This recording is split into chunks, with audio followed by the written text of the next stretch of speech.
mente del troll.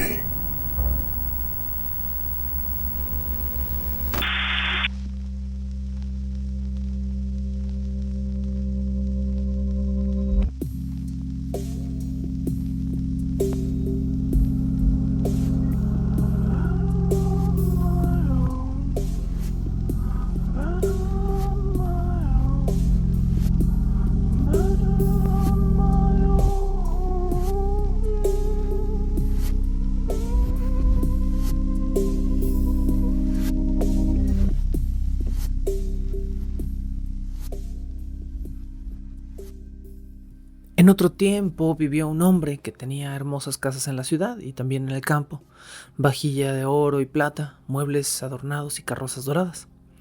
Pero por desgracia su barba era azul, color que le da un aspecto tan feo y tan terrible, que no había mujer ni joven que no huyera a su vista. Una de sus vecinas era una señora de muy alto rango que tenía 2 hijas muy hermosas. Barba Azul le pidió una hija en matrimonio, dejándole a la madre la elección de cuál de las dos había de ser su esposa. Por supuesto, ninguna de las dos jóvenes se quería casar con él y cada cual lo endosaba a la otra, sin que la otra tuviera absolutamente nada que salvar de Barba Azul. Además, aumentaba su disgusto el hecho de que se sabía que Barba Azul se había casado con varias mujeres, pero después de un tiempo nadie sabía qué había sido de ellas. Barba Azul, para mejorar con estas chicas sus relaciones, las invitó junto con su madre y 3 o 4 amigos íntimos a una de sus casas de campo, donde ellas permanecieron por 8 días completos y usaron su tiempo en paseos, partidos de caza, pesca, bailes, tertulias, casi sin dormir y pasando la noche entera riendo y contando chistes. Tan agradable fue el paso del tiempo en este lapso que a la menor de las hijas de la familia le pareció que quizá el dueño de la casa, a pesar de su barba azul, era un hombre bueno. Y al regresar a la ciudad le informó a su madre que realmente quería casarse con este hombre y casi inmediatamente después celebraron su boda. Al cabo de un mes de matrimonio, Barba Azul le dijo a su esposa que se veía obligado a hacer un viaje hacia la provincia. Este viaje duraría al menos 6 semanas y era un asunto muy importante el que él tenía que ir a resolver. Le rogó a la mujer que durante su ausencia se divirtiera tanto como pudiera. Le dijo: invita amigas, invita gente que te haga compañía, ve con ellas al campo, haz todo lo que te guste. Es más, procura no estar triste. Lo que le dijo literalmente Barba Azul fue: aquí tienes las llaves de los 2 grandes guardamuebles. Estas son las llaves de la vajilla de oro y de plata que, pues, tú sabes que no se usan diariamente. Estas otras que te entrego es las del lugar donde se guardan los metales preciosos, las piedras, las joyas. También te doy una pequeña llave que abre las puertas de todos los cuartos. Esta otra llavecita es del gabinete que está en la galería de abajo. Ábrelo todo si quieres, entra a todas partes. Pero te prohíbo penetrar en el gabinete. Y de tal manera te lo prohíbo que si lo abres puedes esperar de mí toda mi cólera. Prometió su esposa atenerse exactamente a lo que él le acababa de ordenar y él, después de abrazarla, se metió en un carruaje y se fue. Las vecinas y los amigos no esperaron a que esta mujer las llamara para ir a la casa de este hombre tan misterioso. Y además era su primera visita desde que esta mujer se había casado con él, así que querían verlo todo. Pero no se atrevieron, por supuesto, a romper la orden de Barba Azul, porque les daba terror. Enseguida se pusieron todos a correr por los cuartos, a ver los gabinetes, los guardarropas, todo lo que había en cada habitación. Subieron enseguida a los guardamuebles, donde no se cansaban de admirar el número y la belleza de los tapices, las camas, las sofías, las hermosas papeleras, los veladores, mesas, espejos que reproducían las imágenes de sus cabezas hasta sus pies y de los adornos que estaban por ahí, adornos de cristal, otros de oro, algunos tan bellos y magníficos que jamás habían visto otros como esos. La gente que estaba viendo las riquezas de Barba Azul no dejaba de pensar que ahora sentían un poquito de envidia por su amiga. Cualquiera de ellas había podido casarse con Barba Azul y tener todas esas riquezas, pero habían decidido no hacerlo. Sin embargo, también estaba la impaciencia por la prohibición. Querían abrir el gabinete de abajo. Finalmente, a la joven esposa de Barba Azul la empujó la curiosidad y, sin fijarse que estaba faltando a la educación y a la orden de su marido, y sin importar si iba sola y abandonaba a sus amigas, bajó por una escalerilla muy privada, con tanta precipitación que 2 o 3 veces estuvo a punto de caerse y desnucarse.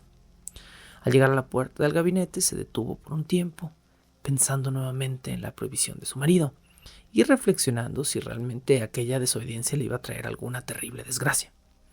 Pero la tentación era tan fuerte que no pudo vencerla, y tomando la llavecita, abrió temblando la puerta del gabinete. Al principio, por supuesto, no vio nada debido a que todas las ventanas del lugar estaban cerradas. Pero al cabo de unos instantes empezaron a destacarse los objetos dentro del lugar. La mujer notó que el suelo estaba completamente cubierto de sangre cuajada y que en ella, arriba, se reflejaban los cuerpos de varias mujeres muertas sujetadas a las paredes. Estas mujeres eran todas las esposas anteriores de Barba Azul, a las que había degollado una tras otra. Por supuesto que la joven y núbil esposa de Barba Azul temió morir en ese momento y también temió desmayarse frente a aquel espectáculo. Tan fue así que se le cayó la llave del gabinete que acababa de sacar de la cerradura. Después de reponerse un poco, cogió la llave, cerró la puerta y subió a su cuarto para dominar su agitación, sin en realidad lograrlo, porque era más de lo que podía controlar.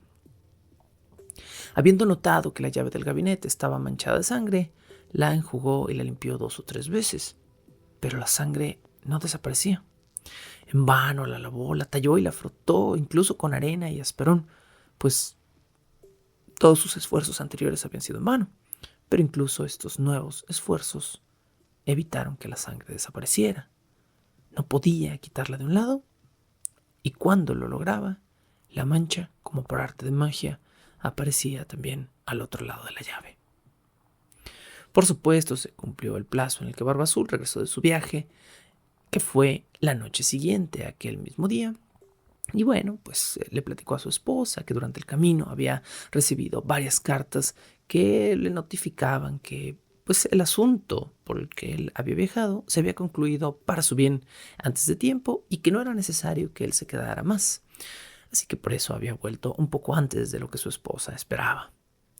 Su esposa hizo cuanto pudo para que su marido se llenara de alegría y ella hacerlo sentir como que lo recibía con brazos abiertos. Pero eventualmente llegó el momento de tener que darle a Barba Azul las llaves, y ella lo hizo con una mano tan temblorosa que casi inmediatamente Barba Azul buscó la mancha de sangre y adivinó todo lo ocurrido. ¿Por qué la llave del gabinete está separada de las otras? ¿Y por qué se ve diferente? No, a ver, dame todo enseguida. Después de pasearse por su enorme castillo, Barba Azul miró a su esposa y le dijo: ya vi la mancha de sangre con claridad. ¿Cuál mancha de sangre?, contestó más pálida que la muerte la joven. ¿Qué, no lo sabes?, replicó Barba Azul. Debes saberlo, porque yo lo sé. Has querido entrar en el gabinete de abajo y, pues bien, como has querido entrar, definitivamente entrarás a él, como todas las otras mujeres que has visto allí. Al oír estas palabras, por supuesto, la joven se arrojó llorando a los pies de su esposo y le pidió perdón. Le dijo que estaba verdaderamente arrepentida por haberlo desobedecido. Su llanto era tal que hubiera conmovido a una roca. Así era su aflicción y su belleza. Pero Barba Azul tenía el corazón más duro que un trozo de granito. Es necesario que mueras, le dijo Barba Azul a su esposa. y es necesario que mueras en el acto.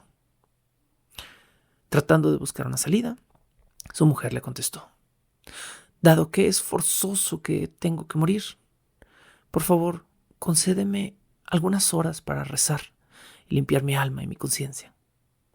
10 minutos, le replicó Barba Azul, ni un segundo más. En cuanto la mujer estuvo sola, mandó llamar a su hermana y le dijo: Anita, Anita de mi corazón, por favor sube a lo alto de la torre y mira a ver si puedes traer a mis hermanos. Me han prometido que vendrían hoy y si puedes apresurar su llegada sería fabuloso. Anita subió a lo alto de la torre, como la mujer de Barba Azul se lo había pedido, gritando desde su ventana, y buscó a sus hermanos. Desde su torre, la mujer de Barba Azul continuó sus ruegos. Dime, Anita, dime por favor si ya vienen mis hermanos. Cada instante necesito verlos más. No, contestó Anita, solo veo la hierba verde que centellea bajo el sol. En ese momento, Barba Azul entró con un enorme cuchillo en su mano y gritó con toda la fuerza que tenía en sus pulmones a su mujer: ¡Sal! ¡Sal enseguida de la habitación! Un instante, por piedad, le contestó su esposa, y luego en voz baja se asomó una vez más a gritarle a Anita: Anita, Anita, hermana mía, dime si por favor ves ya a mis hermanos viniendo por la colina. No, solo veo el sol que centellea y abajo la hierba verde. Baja en este momento, le dijo Barba Azul a su esposa, o subo yo y te saco de esa habitación. Una tercera vez, la esposa de Barba Azul preguntó, pero Anita tenía malas noticias. Creo que veo a tus hermanos. Ah, no. En realidad, quien viene por el camino es un rebaño de corderos. ¿Bajas o no bajas?, vociferó por última vez Barba Azul. Un momento, apenas un instante más, pidió su mujer. Finalmente, Anita anunció: Alabado sea Dios. Son tus hermanos los que vienen por ahí. Dime si les hago señas para que apresuren el paso. Barba Azul entró a la habitación gritando y estremeciendo la casa entera. Y por supuesto, otra vez, su mujer se arrojó a sus pies, llorosa y desgreñada. De nada te sirven las lágrimas. Igual vas a morir, le dijo.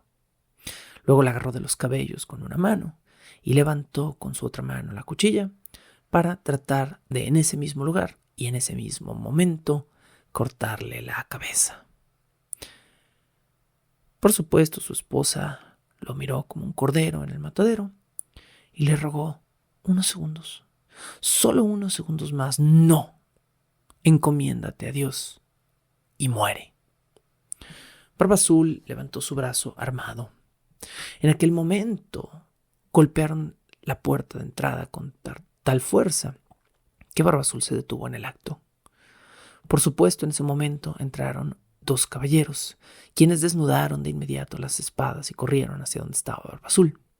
Barba Azul reconoció a los 2 hermanos de su mujer, uno perteneciente a un regimiento de los dragones y el otro un reconocido mosquetero. Al ver a estos 2 valientes, Barba Azul de inmediato escapó. Por supuesto, los 2 hombres lo persiguieron tan de cerca que lo alcanzaron antes de que pudiera irse muy lejos. Y allí mismo, donde le dieron alcance, los 2 soldados lo atravesaron con sus espadas, dejándolo por muerto. La pobre hermana de los 2 soldados casi estaba sin vida cuando lo encontraron, no porque Barba Azul hubiera alcanzado a cortarle la cabeza, sino porque no tenía fuerza del susto de levantar sus brazos o de usar sus piernas. Resultó pues que Barba Azul no tenía herederos, así que de inmediato, por legalidad, todos sus bienes pasaron a su viuda, quien empleó una parte de toda su ahora obtenida fortuna para casar a su otra hermana con un joven y buen hombre que hacía tiempo la amaba. Otra parte del dinero de la propiedad se utilizó para pagar los grados de capitán de sus hermanos y el resto de su dinero, se lo reservó. Eventualmente llegó a casarse con ella, un hombre muy digno y honrado, que afortunadamente la hizo olvidar los tristes instantes que ella había tenido que pasar con Barba Azul. Bienvenidos a un episodio más de Bajo el Puente del Troll. Este es el arranque oficial de nuestra temporada de Halloween 2021. Este es un Halloween particularmente aterrador, porque esperemos que no sea un Halloween donde tengamos que ver a mucha gente querida enfermarse o incluso algo peor, porque todavía estamos al final de una larga pandemia de COVID-19. Su nombre igual nos indica el tiempo que hemos pasado en esto, pero aún así podemos desde lejos, desde casa y con cuidado celebrar otro tipo de horrores. Horrores un poco más escapistas, menos presentes, menos familiares. Aunque, hay que decirlo, nuestra historia que arranca el día de hoy sí es una historia familiar, pero no en el sentido agradable y armónico de la palabra. La historia que arranca el día de hoy, además de la historia de Barba Azul, por supuesto, de Charles Perrault, que es lo que acabo de contarles en estos pasados minutos, es una historia de otra Barba Azul, la así llamada mujer Barba Azul, quien tiene muchos motes. Como el nombre de nuestro episodio de hoy, también se le conoce como la hija de Paul. Quizás su epíteto más famoso sea el de la princesa del infierno. Pero su último nombre, porque sí, usó muchos a lo largo de su vida, fue Belle Gunness. Belle Gunness era una señora del estado de Indiana. Pesaba 135 kilos, un peso considerable. Era más fuerte que casi cualquiera de sus vecinos, así que mataba fácilmente a sus puercos sin ayuda de nadie. Pero los puercos no eran otra cosa que un espectáculo menor. Su ocupación favorita no era matarlos, sino matar humanos. Esta es la letra de la balada anónima de Belle Gunness, una canción que se ha cantado desde los tiempos de Belle, desde que esta mujer del norte de Europa se mudó al norte de los Estados Unidos y se convirtió en la asesina más prolífica en serie en matar cerca de los tiempos de Jack el Destripador. Si Jack el Destripador tiene 5 o 11, dependiendo de a quién le crean, víctimas confirmadas, la cantidad de víctimas de Belle debe estar cerca de los 40 o 50 cadáveres. Pero no todo es muerte desde el inicio de la vida de la joven Belle. De hecho, el concepto que para nosotros es hoy en día Belle Gunness no existía cuando comienza nuestra historia. Nuestra historia en realidad inicia un poco como los viejos cuentos de hadas nórdicos, donde a menudo hay un ogro o una ogresa que parece tener uso de razón y que parece querer simplemente causar problemas con el joven o la joven protagonista de este tipo de aventuras. Estas ogresas nunca obtienen la satisfacción de la victoria. Esta historia sucede un poco así, excepto que quizá sí tiene un poco de satisfacción para la gran ogresa. Y a diferencia de los cuentos de hadas nórdicos, esta historia es total y completamente real. Bajo el Puente del Troll.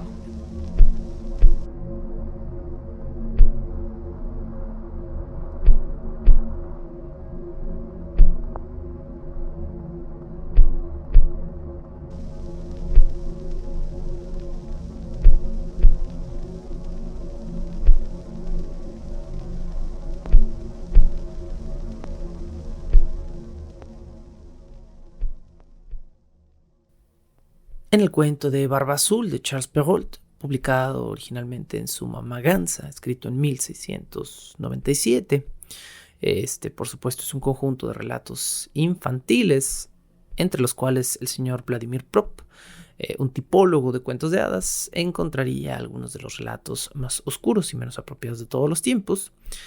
Perrault nos describe, por supuesto, a un hombre brutal que se casa con jovencitas simplemente para probar su obediencia.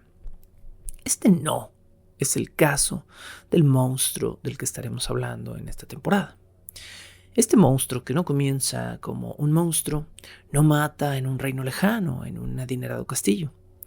Esto sucede en el territorio de peleteros, conocido como La Porte. Sí, que en francés básicamente significa la puerta. Una coincidencia muy interesante y extraña para con el cuento de Barba Azul.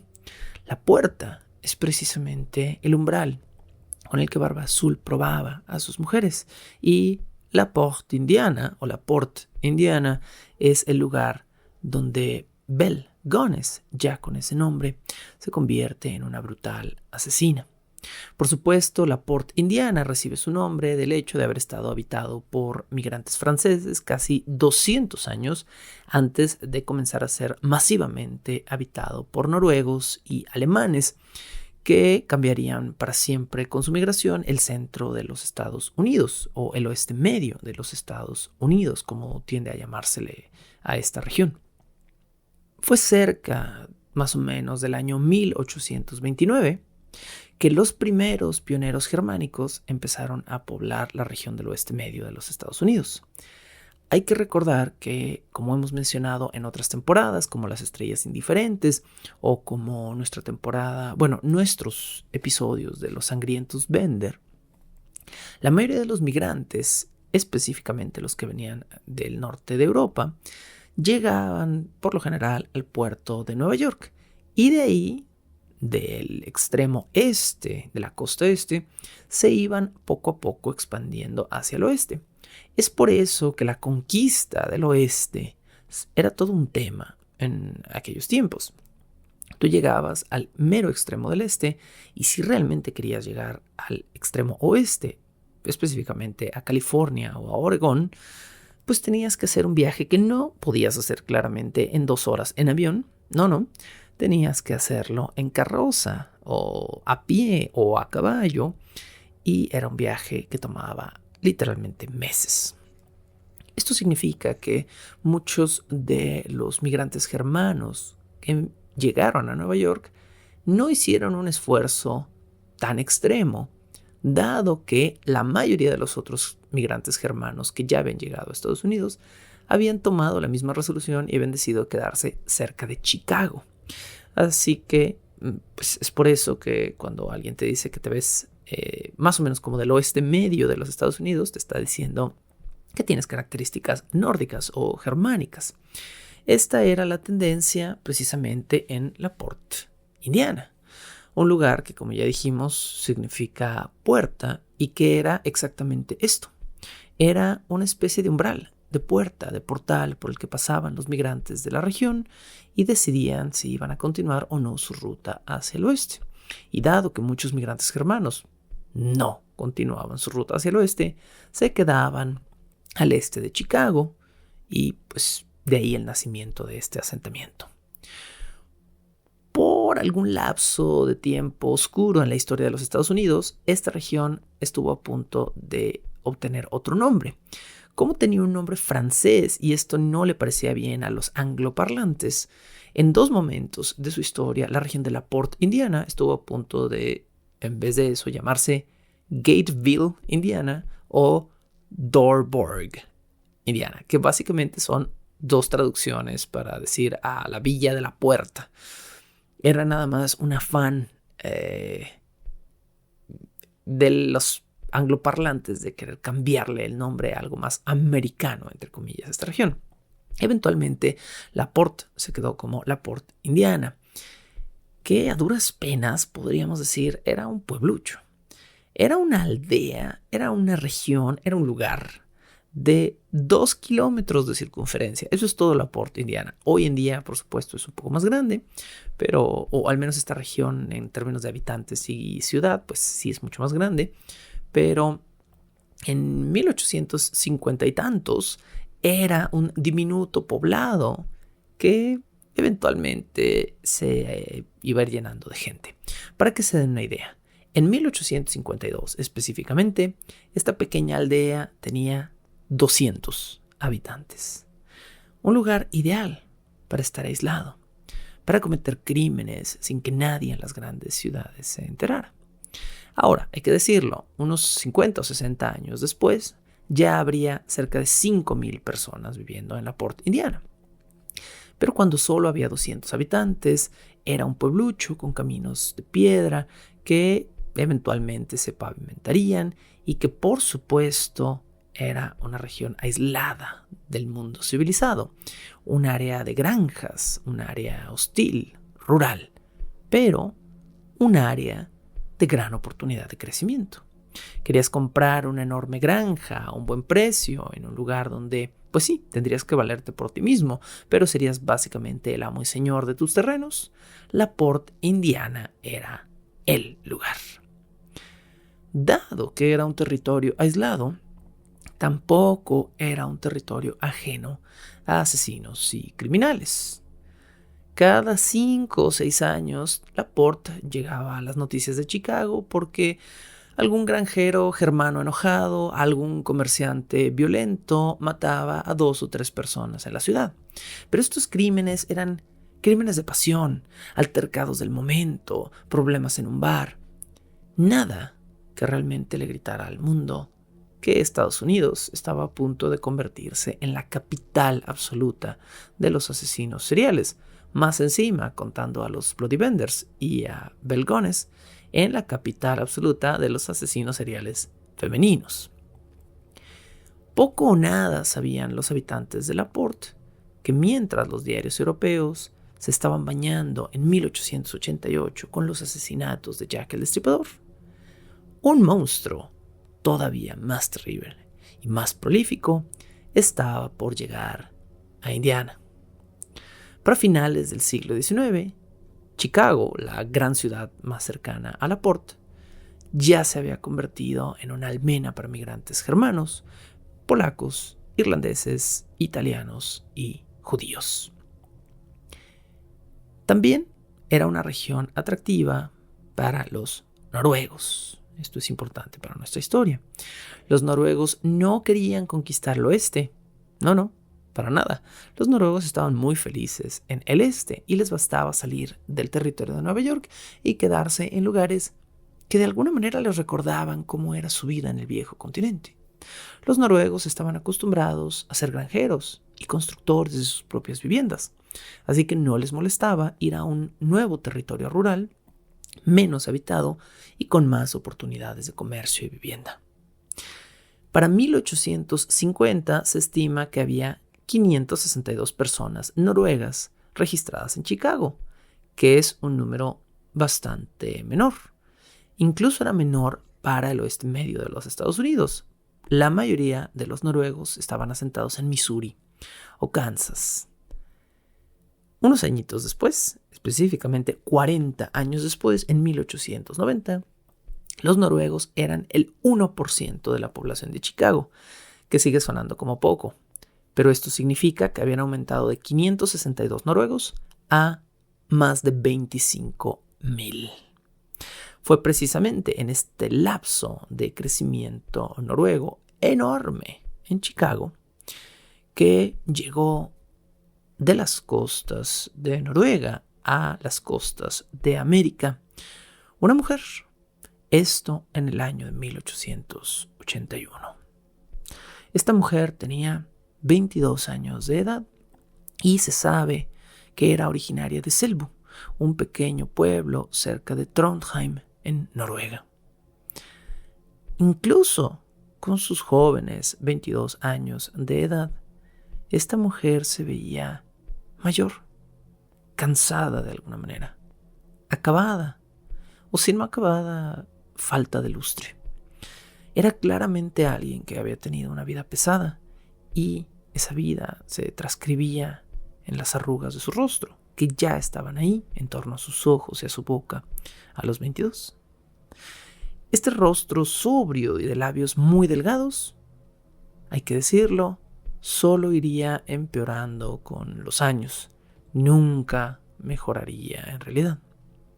Esta mujer, pueden ustedes buscar las fotografías para que no sientan que hay una tendencia a describirla como algo feo de mi parte, pero era descrita y fotografiaba como una mujer de cabeza grande, de ojos muy pequeños, de nariz corta, ancha, que combinaba muy mal con una boca de labios rechonchos que solo se iría llenando conforme esta mujer se acercó a su madurez. Hay algo, describen los autores, de anfibio, hay algo Lovecraftiano en la descripción de Belle Gunness, a quien no vamos a llamar Belle Gunness en este momento, sino, para hacerle justicia, tenemos que llamar como se llamaba en aquel entonces, año de 1881, Brynhild Pálsdóttir. Un nombre un poco más difícil de pronunciar para mí, pero finalmente Brynhild era eso, era Brynhild Pálsdóttir, siguiendo la tradición noruega, Pálsdóttir. Su apellido era básicamente Pálsdóttir, o la hija de Paul, pero en noruego. Su segundo apellido era Storset. Entonces tenemos a una muy joven Brynhild Pálsdóttir Storset, de 22 años de edad, desafortunadamente no muy agraciada ni muy bonita en términos estéticos, y tampoco en términos sociales o monetarios. Es poco lo que sabemos de Brynhild antes de que llegara a América, excepto que sí sabemos por registro que nació un 11 de noviembre de 1859, que nació, como ya dije, en Selbu, que nació específicamente dentro de la colonia de Ynkvia, donde su padre era un tal Paul Pedersen Storset, un hombre que cultivaba para sobrevivir un pequeño kilómetro de tierra, que era la totalidad absoluta de sus plantíos, con el cual intentaba hacer pastar a sus vacas, a sus cabras y darle de comer a toda su familia, él incluido, cultivando centeno, avena, papas, etc. Paul no tenía una familia pequeña. No eran solo él y su pequeña Brynhild, no. Paul estaba casado con una mujer llamada Berit, que le había dado 7 hijos, incluida la joven Brynhild. Sus hermanos eran Marit, Peder, Ole, Olina, después conocida como Nelly Larsson. Esto es importante, se los menciono de una vez porque Olina, solo la vamos a mencionar al principio como Olina, pero Nelly Larsson se va a convertir en un personaje muy importante en el futuro de Belle. Se va a convertir en la única hermana cercana a Belle y en una de las únicas personas en dar un testimonio real y profundo sobre la vida de esta terrible mujer. Había otra, Marit. Sí, si se lo están preguntando, no me equivoqué. Hay 2 niñas llamadas Marit en esta familia. Había 2 Marit Pálsdóttir en la misma familia con distintas edades. No sé por qué. Y, por supuesto, Brynhild. Mencioné 6 nombres, existe un 7º hijo en la familia, del cual no se guarda registro y del cual, al cual más bien Nelly Larsson no alcanzó a conocer. Entonces no sabemos cuál era el nombre de este hermanito menor de Brynhild, pero sí sabemos que eran 7 hijos en una familia, más los 2 papás, tratando de vivir de una pequeña parcela de centeno, avena y papas, de la cual también trataban de alimentar a su ganado. Así que, ¿vida difícil? Sí. Más encima, durante el invierno, estamos hablando de un territorio totalmente hostil. Por supuesto que Noruega en el invierno era una tierra infértil, congelada, que difícilmente podía mantener a una familia. Así que Paul tenía un segundo empleo. Paul era albañil, pero tampoco era un oficio enormemente bien pagado. Era un oficio demandante que lo mantenía lejos de casa, en el cual él no podía ver o ser particularmente atento con su familia. Y, por supuesto, la familia de Paul tenía que vivir en gran parte durante el invierno, de asistencia gubernamental. Por el tipo de vida que les estoy platicando, podemos asumir que Brynhild Paulsdóttir fue una niña de campo en toda la extensión de la palabra. Podemos asumir que creció desde los 5 o 6 años aprendiendo a ordeñar, llevando su pequeño banquillo a los establos, yendo al pozo con una cubeta por agua. Podemos asumir que Brynhild cuidaba ganado desde poco tiempo después de haber aprendido a caminar.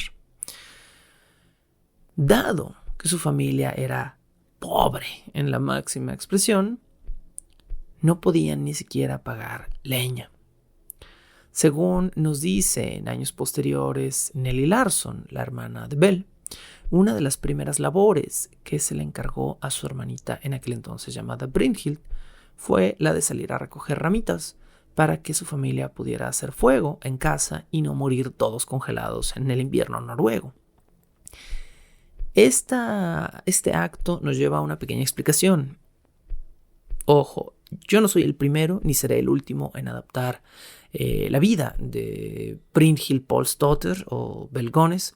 Este es un contenido que van a encontrar repetido a lo largo de muchos podcasts, muchos videos de YouTube, etcétera, etcétera.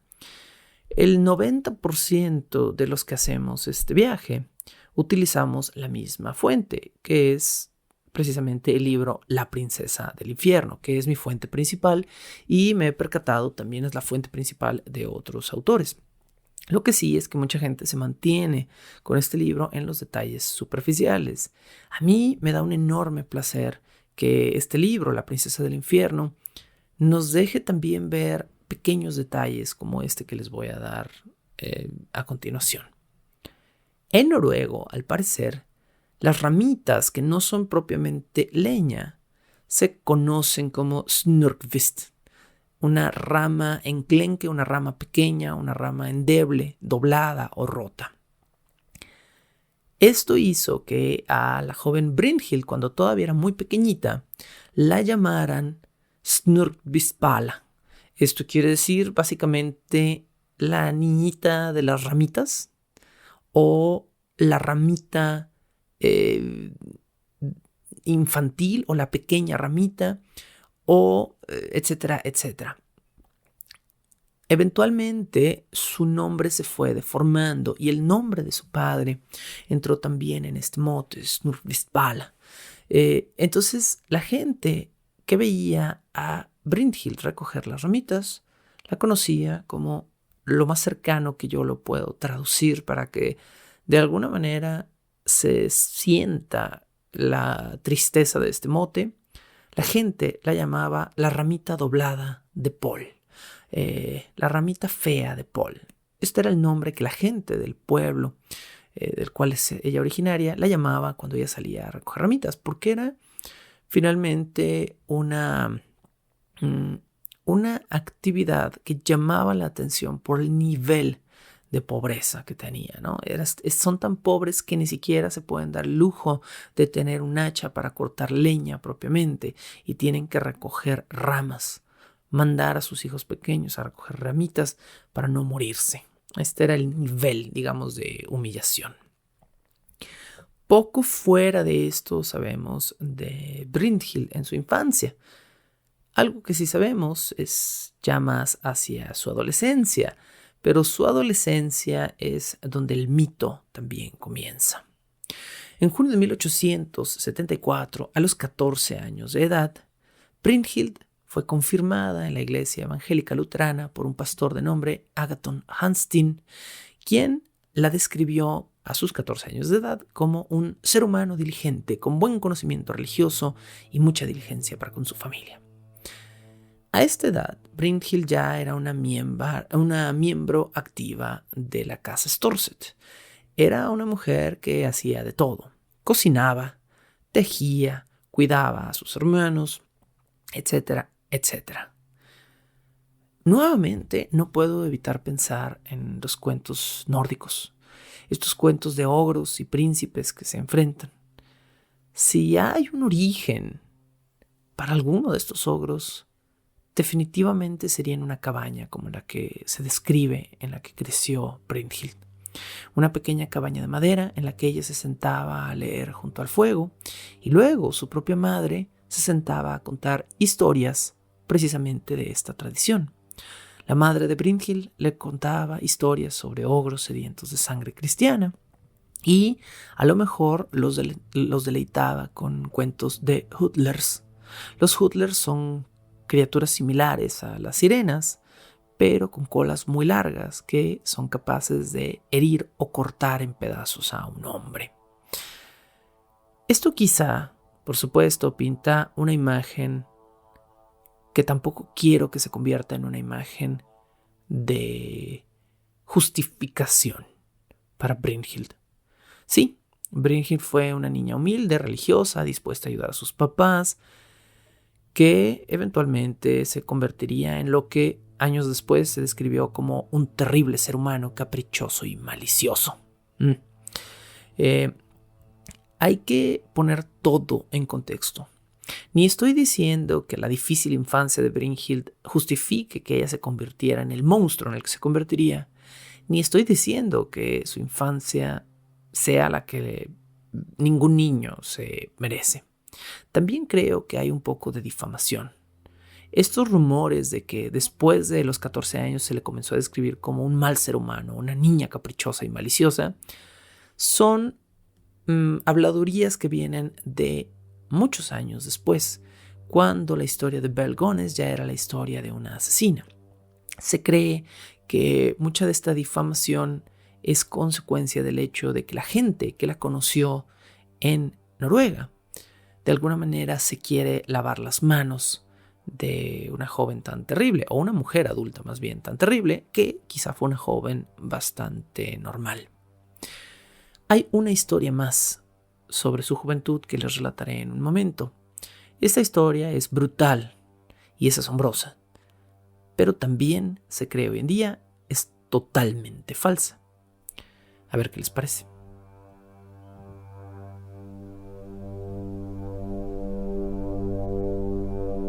Bajo el puente del troll.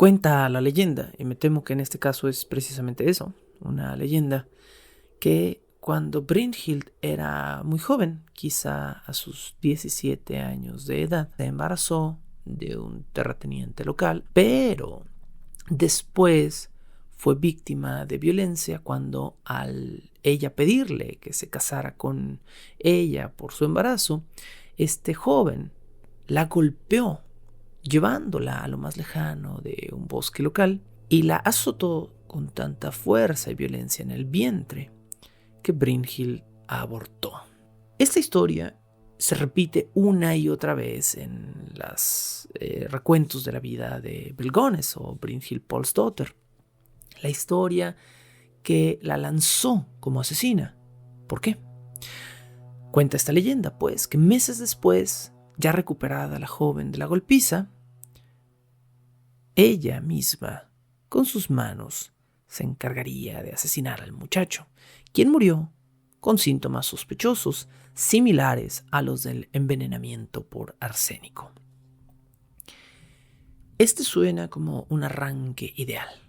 La jovencita que se enamora de un joven soldado, se embaraza en un momento romántico, el soldado la rechaza y después, en lo que parece ser una declaración de amor, la invita al bosque, solos, ella con los ojos esperanzados, espera ver un anillo y este joven la golpea en el vientre a puñetazos hasta que la hace abortar.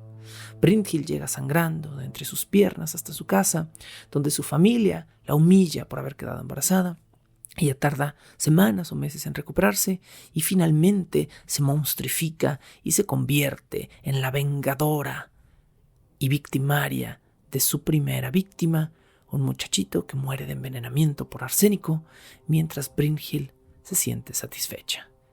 Es una gran historia, Pero de nuevo, hasta donde se sabe hoy en día, al parecer es total y completamente falsa.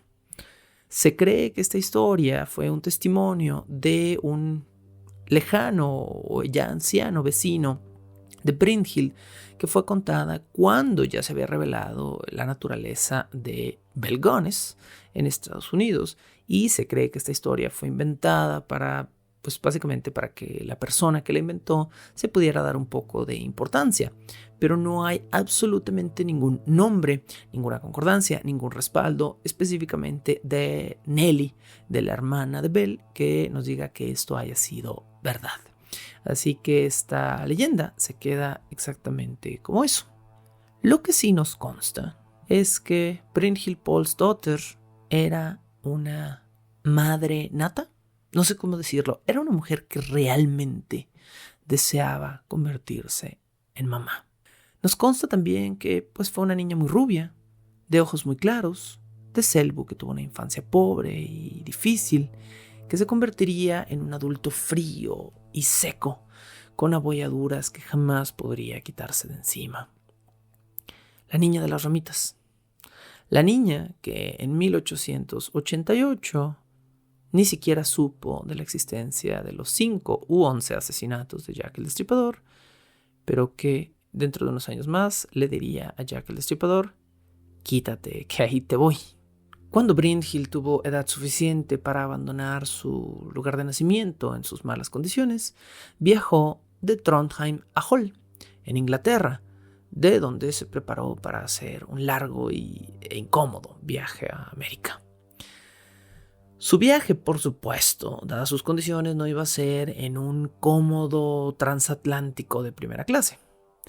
Brynhild iba a tener prácticamente que viajar en una lata de sardinas glorificadas con otros cientos de personas apretujadas en camastros de madera, en literas llenas de pasajeros mareados que no se molestaban en ir a los baños, que ya estaban totalmente inservibles, para vomitar, y quienes por lo general vomitaban a un lado de su cama en el piso, en la litera de abajo, sin importar si abajo había alguien dormido, o estaban tan mareados y tan asqueados que a menudo vomitaban sobre sí mismos en sus camas. Más encima, tampoco había mucho que vomitar, porque aunque toda la gente estaba mareada, la comida del barco era tan mala que casi nadie comía. Los menús de la época, por supuesto, describen una experiencia muy distinta a la que describen los pasajeros de la época. Un pasajero del mismo tipo de barco, más o menos en la misma época en la que Bell viajó, dice lo siguiente: para desayunar siempre nos servían té dulce con leche, biscuits duros. Era exactamente lo mismo para cenar. También había mantequilla, pero la mantequilla estaba tan rancia que no la podías digerir. A veces por la tarde había carne con sopa. La sopa era básicamente agua y la carne estaba más salada que un arenque. La mayoría de las veces terminábamos tirando toda nuestra porción de comida al mar. Así que no era un panorama muy prometedor. Si no estabas bañado en el vómito de otros o vomitando tú mismo, por lo general estabas hambriento y comiendo la comida más horrible del planeta. Brynhild se movió a Liverpool, de donde saldría su barco de vapor hacia América. Para finales del siglo XIX, un viaje transatlántico ya no era tampoco tan largo, y esto por lo menos era afortunado.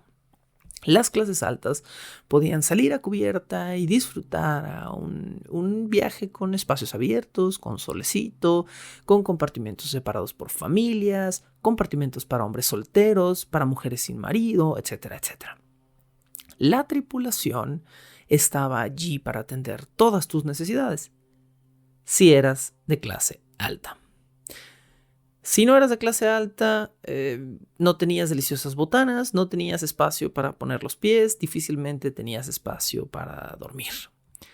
El vapor en el que viajó Brynhild Pálsdóttir tenía baños embarrados de vómito, baños embarrados de diarrea,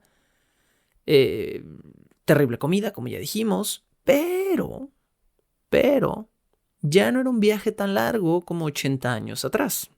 Cuando comienzan los barcos de vapor a hacer viajes transatlánticos, el viaje tomaba hasta 65 días. Estamos hablando más o menos en el año 1800. Cerca del año 1800, principios del 19, tomaba 2 meses y cachito hacer este viaje, en los cuales no ibas a comer bien, te la ibas a pasar vomitado y sucio. En el momento en el que Brindhild hizo este viaje, el viaje con los vapores de la época tomaba solo 10 días. Entonces, bueno, si tenemos algo, una cosita positiva que decir en todo esto, es que Brindhild al menos no iba a pasar 2 meses y medio o 2 meses y una semana bañada en su vómito, muriéndose de hambre. Iba a pasar solo 10 días en esto, que igual no se lo deseaba a nadie, pero que era un poquito menos peor. Brindhild no iba a desistir por estas condiciones. Fuera lo que fuera, América era el gran sueño. Y para ella, en su cabeza, era todo lo que jamás había tenido de niña. Además, en ese momento, Olyna Pálsdóttir, o Nelly, ahora llamada Nelly Larsson, su apellido de casada, Nelly ya había hecho el brinco. Nelly era mayor que Brindhild por unos años y 7 años antes ya se había ido a Estados Unidos. Y a Nelly le fue maravillosamente bien. Nelly se había casado, había conseguido un marido llamado John R. Larsson y por los anteriores 7 años se había dedicado a criar a sus hijos en Chicago con una felicidad absoluta y ganando una buena cantidad de dinero, o al menos su marido ganaba una buena cantidad de dinero en suelo americano. Brindhild anhelaba y envidiaba esto, así que no le importaba pasar 10 días en un barco lleno de vómito y sin comer, si eso se traduciría en eventualmente ser una gran señora importante, casada, viviendo el sueño americano y, sobre todo, teniendo muchos hijos. El pasaje del vapor que Brindhild tomó en Liverpool costaba más o menos el equivalente a 5 semanas de trabajo en suelo americano. Así que no sobra decir que Brindhild no podía pagar esto. Pero Nelly Larsson sí. Su hermana, 10 años mayor, que tenía 7 años viviendo en Estados Unidos, ya tenía el dinero para regalarle este pasaje a Brindhild. Y Brindhild, cuando su hermana le hizo un enorme favor de regalarle este boleto, lo último que iba a hacer era seguir recogiendo ramitas en Noruega. Brindhild llegó finalmente a América. Y lo primero que hacía un migrante cuando tocaba suelo americano era cambiarse el nombre. No quiero seguir siendo la misma persona. Nadie aquí va a poder pronunciar mi nombre. Es incómodo, me hace sentir foráneo, ajeno. Necesito remoldearme. Necesito convertirme en lo que sueño ser en América. Brindhild Pálsdóttir se convierte en Bella Peterson. Bella, no Bell. Bella Peterson. La realidad de las opciones de Bella al llegar a América desafortunadamente resultó ser un poquito menos brillante que el sueño americano mismo. La mayoría de las mujeres escandinavas que llegaban a Chicago terminaban en uno de 3 lugares: servicio, cocina o fábricas. O eran sirvientas o cocineras o trabajadores de fábricas. El caso de Bella Peterson en este momento fue, pues, básicamente el mismo y todos a la vez.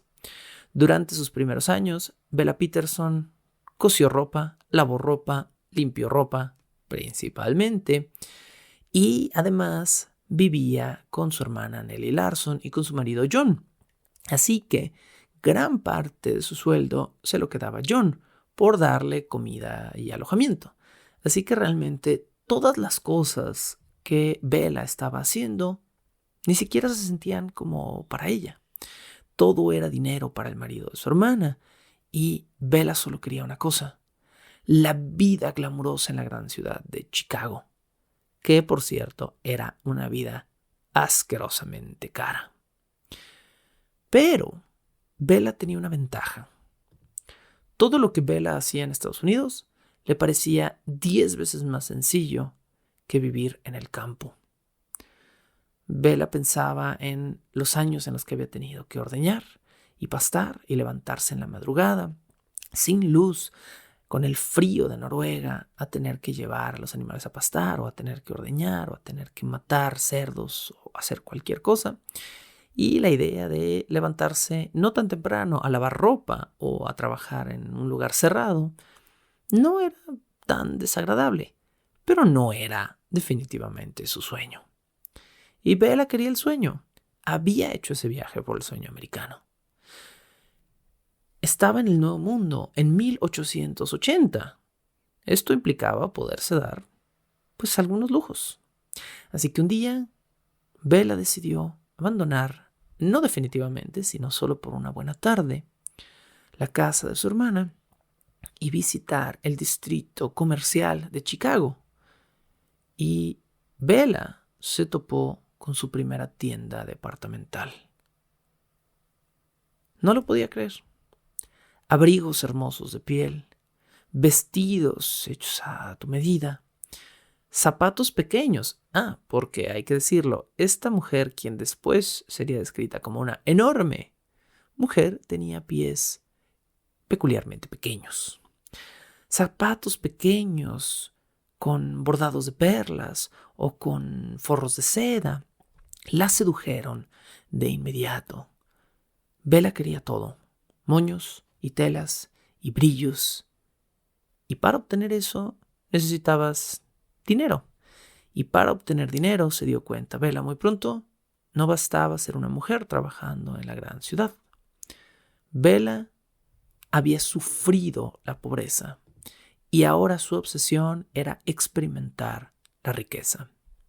En las palabras de Nelly, a mi hermana la enloquecía el dinero. Esta es una cita muy famosa de Nelly Larson, quien básicamente nos confiesa que Bella estaba obsesionada con la idea de jamás volver a ser pobre y de tener hijos que crecieran de una forma totalmente distinta a como ella había crecido. Pero Nelly Larson también nos dice que era extraño porque Bella anhelaba una vida que ella misma de alguna manera se impedía, siendo una mujer fría y huraña con toda la gente que la rodeaba. No era agradable con sus jefes, ni con sus colaboradores de trabajo, ni con los hombres que, aunque eran pocos, la buscaban para tener una relación. No. Por el contrario, Bella Peterson, en su adultez, había demostrado ser una persona particularmente sexual.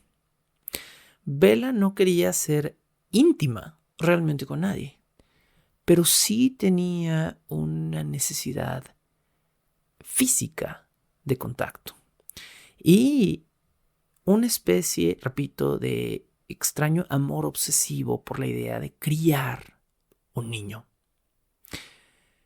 Años después, y para esto falta todavía relatar muchas cosas en nuestra historia, pero años después, Bella declararía que se casó con su primer esposo, un hombre cálido y amoroso, porque, cito, me puso una buena casa.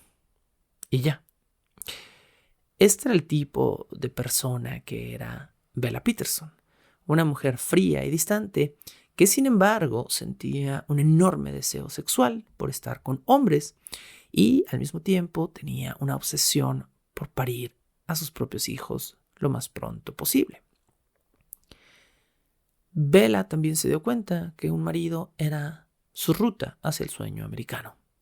Y de inmediato, a pesar de que solo quería que le pusieran una buena casa y ya, buscó una pareja y la encontró en la figura de Mads Ditlev.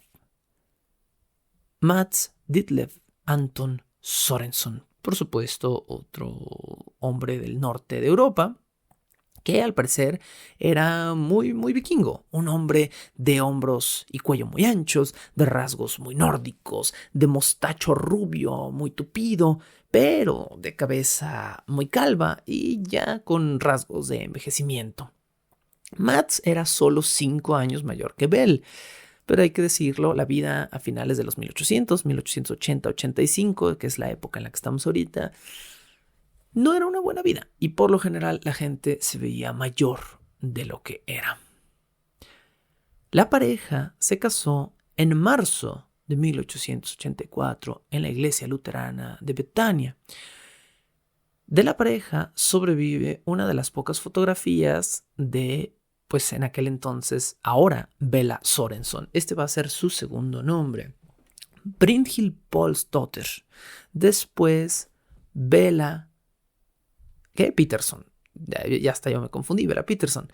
Y eventualmente se va a convertir en Bella Sorenson. En esta famosa fotografía, Bella aparece en su boda completamente vestida de negro, utilizando un formal cuello blanco, un hermoso collar de perlas reales y mostrando de manera ostentosa y visible su nuevo anillo de bodas, junto con su anillo de compromiso. Bella tenía 24 años de edad, pero claramente se ve mayor y acabada en la foto. Más encima, su bling es bastante notorio. Esta fotografía era una fotografía que ponía orgullosa a Bella y es una de las primeras que se conocen en su vida. Se cree, o al menos eso cree su hermana, porque de alguna manera Bella quería mostrar eso, mostrar su collar de perlas y su recién adquirido dinero y sus hermosos anillos, porque era la primera vez en toda su vida que tenía algo monetario que presumir. Para lo que respectaba al mundo y a su hermana Nelly, Belle ahora era una mujer casada.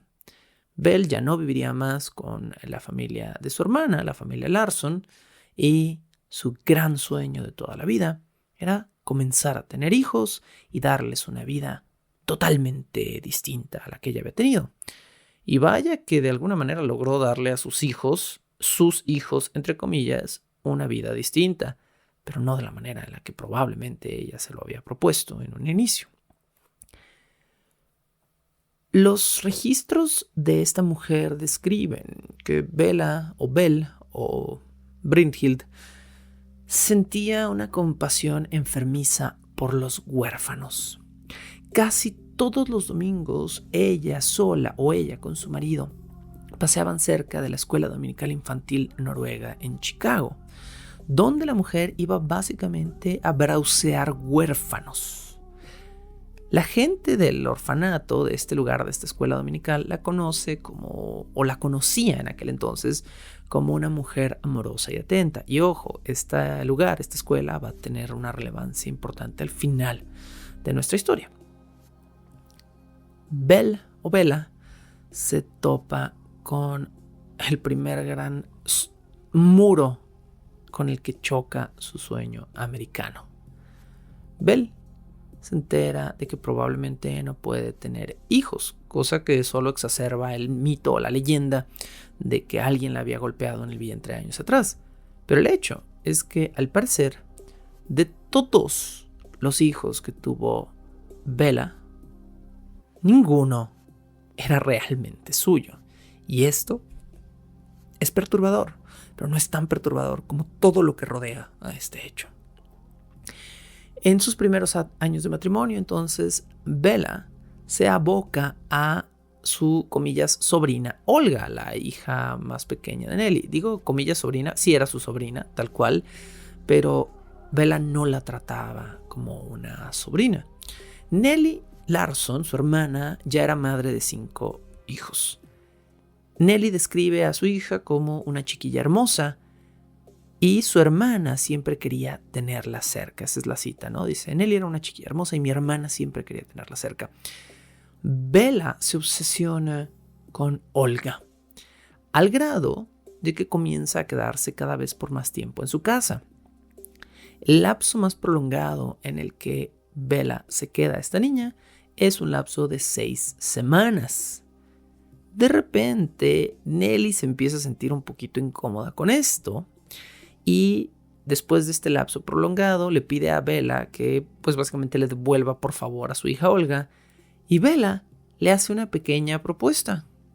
¿Por qué no me dejas adoptar a tu hija? Nelly se niega rotundamente, va a recuperar a Olga y es a partir de este punto que las hermanas se separan y se dejan de hablar por un lapso muy, muy prolongado.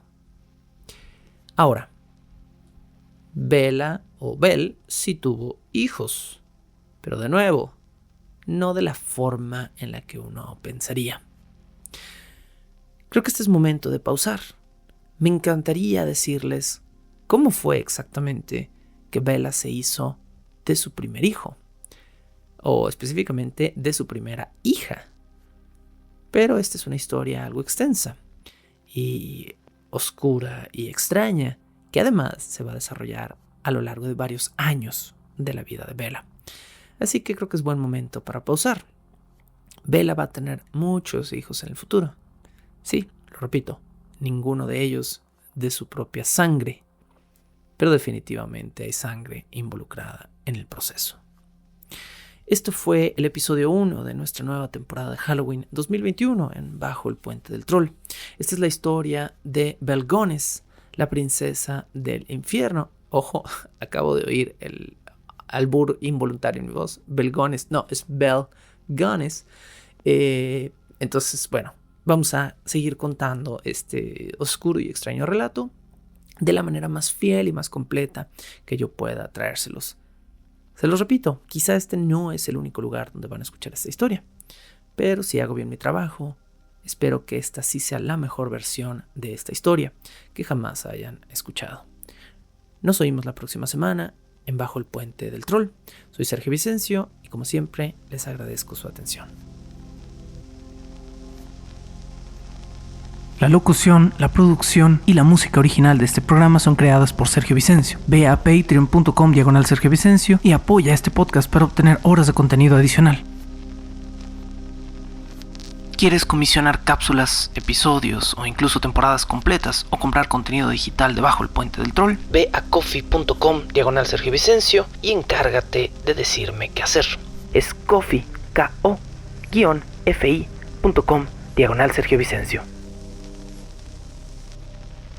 Búscame como @recuadro_blanco en Twitter e Instagram o como Sergio Vicencio en YouTube para darme tu opinión sobre este podcast.